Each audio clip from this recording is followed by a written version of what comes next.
நம்முடைய முதலமைச்சர் அவர்கள் கட்டுப்பாட்டில் இருக்கிற காவல்துறை இந்த கூட்டத்தை கட்டுப்படுத்துகிறேன் என்கிற பேர்வையில் தடியடியோ கண்ணீர் புகையோ துப்பாக்கி சூடு நடத்தாமல் விவசாயிகள் பொதுமக்களுடைய உணர்வுகளை வெளிப்படுத்துவதற்கு அவர்களுடைய வடிகாலாக அவருடைய உணர்வுகளை வெளிப்படுத்துவதற்கு பேரணிக்கு அனுமதித்ததற்கும் காவல்துறையே விவசாயிகள் பேசுவதற்கு ஒலிபெருக்கி ஏற்பாடு செய்வதற்கும் நான் இந்த நேரத்திலே விவசாய சங்கங்களின் சார்பாக போராட்டக் குழுவின் சார்பாக வரவேற்று அதே நேரத்தில் அவர்கள் பேரணியாக சென்றதற்காக பல்லாயிரக்கணக்கான விவசாயிகள் மீதும் பொதுமக்கள் மீதும் வழக்கு போடப்பட்டிருப்பதாக அறிகிறேன்.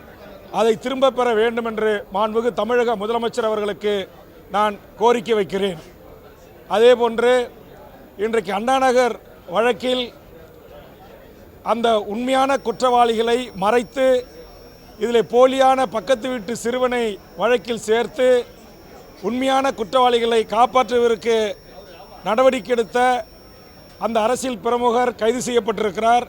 அவருக்கு பின்னால் இருந்தவர்கள் இந்த வழக்கை மூடி மறைப்பதற்கு முயற்சி எடுத்த காவல்துறை அதிகாரிகள் யாராக இருந்தாலும் அவர்கள் மீதும் மாண்புமிகு தமிழக முதலமைச்சர் நடவடிக்கை எடுக்க வேண்டும் என்று இந்த நேரத்திலே கேட்டுக்கொண்டு, கடலூர் மாவட்டத்தில் என்னுடைய தொகுதியில் பல்வேறு பிரச்சனைகளை குறித்து கவனஈர்ப்பு தந்திருக்கிறேன். அதெல்லாம் எடுத்துக்கொள்ளப்பட வேண்டும் என்கிற அடிப்படையில் நான் சில கோரிக்கைகளை முன்வைக்க இருந்தபோது பின்வரிசையில் இருந்த ஆளுங்கட்சி உறுப்பினர்கள் வரிசையில் இருந்த திமுக உறுப்பினர்கள் என்ன கோரிக்கை பேச வருகிறேன் என்று புரிந்து கொள்வதற்கு முன்பாகவே நான் வெளிக்காட்டுவதற்கு முன்பாகவே எனக்கு எதிராக கூச்சல் குழப்பமிட்டு எதிர்ப்பு தெரிவிப்பது ஜனநாயக மாண்பல்ல.